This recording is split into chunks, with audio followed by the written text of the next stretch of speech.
It is the SMT Media Network. Welcome on back. I appreciate you guys for being here to catch this video. I just want to kind of discuss this concept here today. I want to turn a negative into a positive. So my last video about the Timberwolves and the Thunder game, it was game 4 in which the OKC Thunder just dominated. Like in the most key crucial moments of the game, the Timberwolves didn't have answers. And I don't mean dominated like as in a blowout. I'm speaking to the late game execution. The Wolves haven't had anything for the Thunder.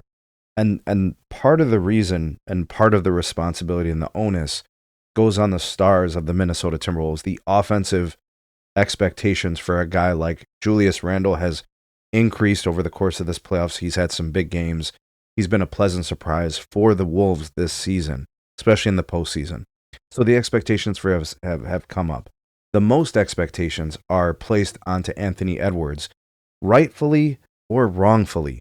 You have people making comparisons to Michael Jordan, and you have people saying, he should have been first team All NBA, and not Donovan Mitchell. But here we are having conversations in which he underperforms and doesn't show up to what his team needed in order to win. So I was pretty animated and I was very energized by this whole thing because I don't like when people move the goalpost and are selectively critical. It's important to call a spade and be even across the board. Give everybody the smoke if you're going to give smoke. Otherwise, if you're going to cherry pick and all that, it's disingenuous. You lose credibility. So I'm looking at it from a perspective that this young man, Anthony Edwards, who is a rising star, who is emerging as a superstar in this league, has an opportunity in Game 5 in which the expectations have been completely removed. That's it. Everybody has them counted out. Anthony Edwards and his team, the Minnesota Timberwolves, have an opportunity to steal Game 5, get a Game 6 back in Minnesota, and then we could start talking about a Game 7. It starts with a Game 5 win. They can't win if he doesn't play big. The Thunder are too good for the Minnesota Timberwolves to not get a big showing out of Anthony Edwards. I still want to put some onus onto Julius Randle, who scored 5 points and had 5 turnovers. But Anthony Edwards is not only turning over the ball, but he's a key cog of their offense. It's non-negotiable. He has to be an important part of those points being created, whether it's through making plays for his teammates or creating offense on his own.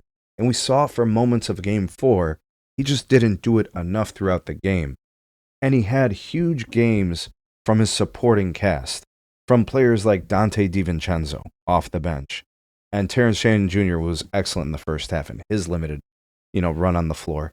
And Nickel Walker-Alexander, who was good, excellent. And, Jaden McDaniels continues to shine throughout different parts of the playoffs. They're doing their part, so where was he? But now the expectations are the Thunder are going to mollywop them and bust them up, and they're 8.5-point favorites or whatever it opened up at.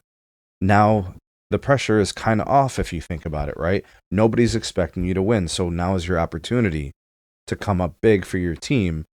One game at a time, try to pull off a Game 5 victory. Then we could talk about going back to Minnesota and possibly winning that game and forcing Game 7. It starts one game at a time. He has a chance to start building his legacy. I understand the first 4 games didn't go as planned. Nobody wants to be down 3-1 in a series. In fact, the probabilities of you winning that series are very low. But in order to do something special, it starts by winning one game. So here's an opportunity. He comes up big, he plays big, he finds a way to get a win, and he puts his team in a position to make it interesting in the following game to extend the series. I'll be rooting for him. I like him as a player. I think he's excellent. The fact that he's so young and so good at this age really is an exciting part of the NBA future, and the NBA is better with him finding success. But this type of thing is earned. The Thunder are not going to just lay down and let this guy win Game 5. They are going to try to put the stranglehold on this guy and prove that they are the ones in the Western Conference Finals that are going to go to the NBA Finals. And trust me, that team, those guys like Lou Dort, Alex Caruso, they are not going to make it easy on the Timberwolves. They are going to put a boa constrictor pressure onto the Minnesota Timberwolves' best players. You'll see it. Time for Anthony Edwards to rise up. Here's his opportunity. First chance, Game 5 against the Thunder. That'll be tomorrow night at 8:30 p.m. We got the Knicks and Pacers tonight. We'll see how that goes.